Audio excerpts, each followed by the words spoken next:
What's going on, everyone? I hope that everyone is doing well. It's been a long time since I've hopped on. I've been super busy, and I just haven't even had the time to do videos. I've just been so busy with life and everything.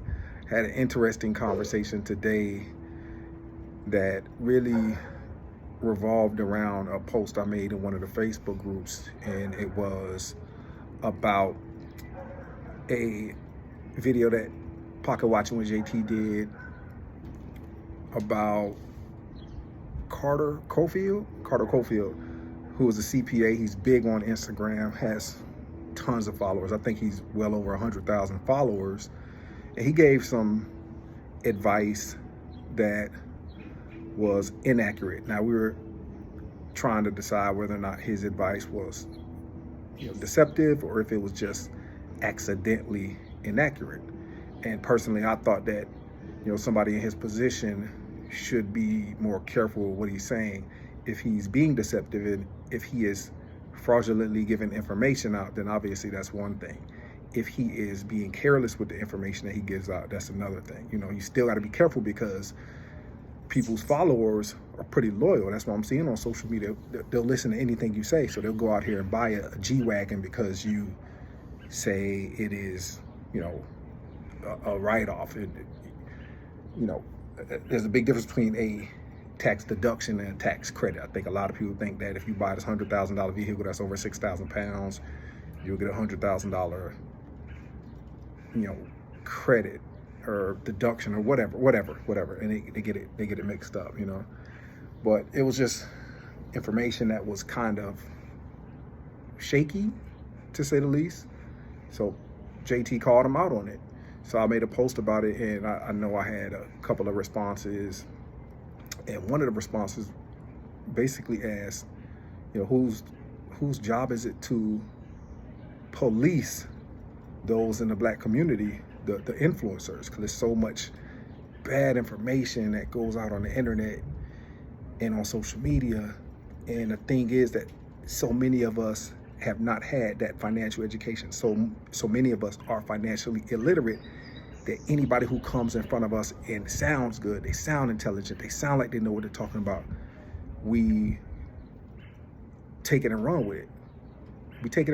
We take it as 100% facts, regardless of what it is, whether it's dealing with credit, investing, whatever it is. We take it and we feel that if we do that, then we'll be successful, we'll be fine, we're better than the people before us, we're better than our family members, better than our parents, grandparents. But the problem is we have a difficult time trying to figure out who's for real and who are scammers. Because think about it, the scammers sound just as intelligent as the people who are telling the truth, as the legitimate people in the financial circles. It's actually pretty easy to scam once you understand people's nature. People, for the most part, want to get as much as they can with as least amount of effort as possible, and that's only natural. It's only natural. Like, if I could work 5 hours and make $1,000, I'd rather do that than work 20 hours and make $1,000.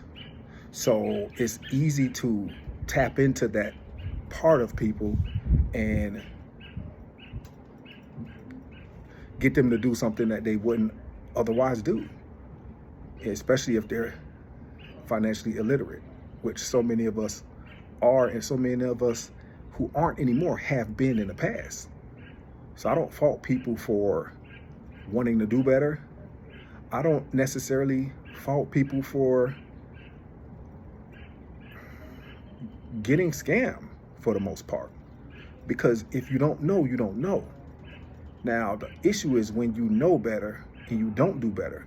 But when you don't know better, it's hard to do better. So I think that's why we have to have these conversations with people. It's really simple to avoid some of these scams that are out there. I get these email scams all the time.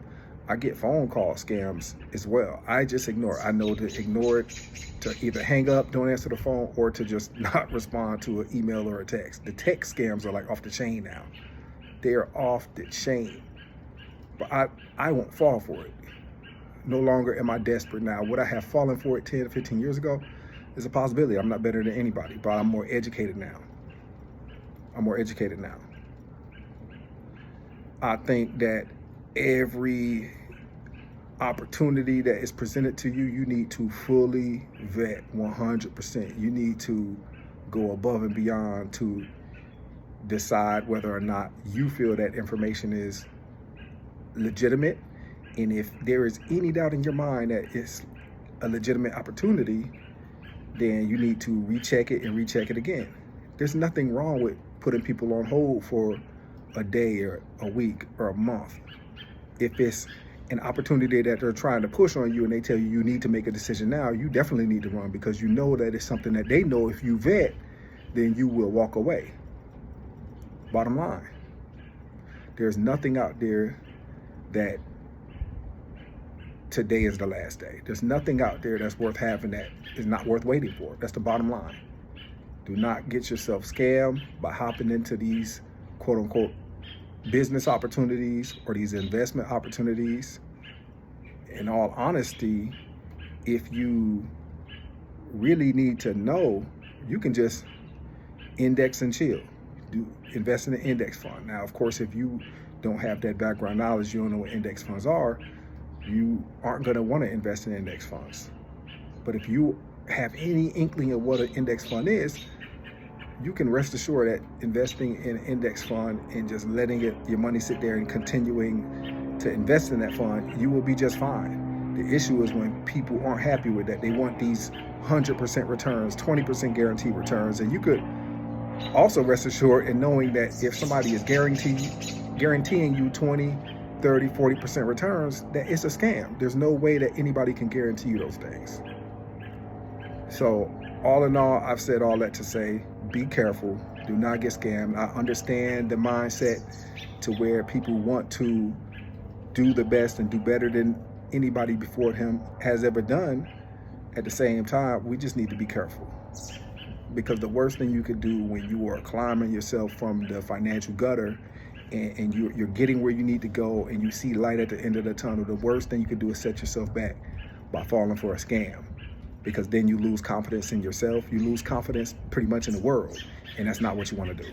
So guys, hey, y'all be careful out there. I appreciate all the support. You know, I'm going to try to do videos more frequently. I do know that some of the things I say, I've gotten so many, positive, people to reach out to me and give really good feedback. I'm a regular guy. Like, if I can do it, anybody can. Trust me. I'm not the smartest guy in the world. I am just willing to admit my mistakes, and I'm willing to rebound from them, and I'm willing to always do better. So, hey, I appreciate you guys. Y'all have a great rest of the week. All right, take care.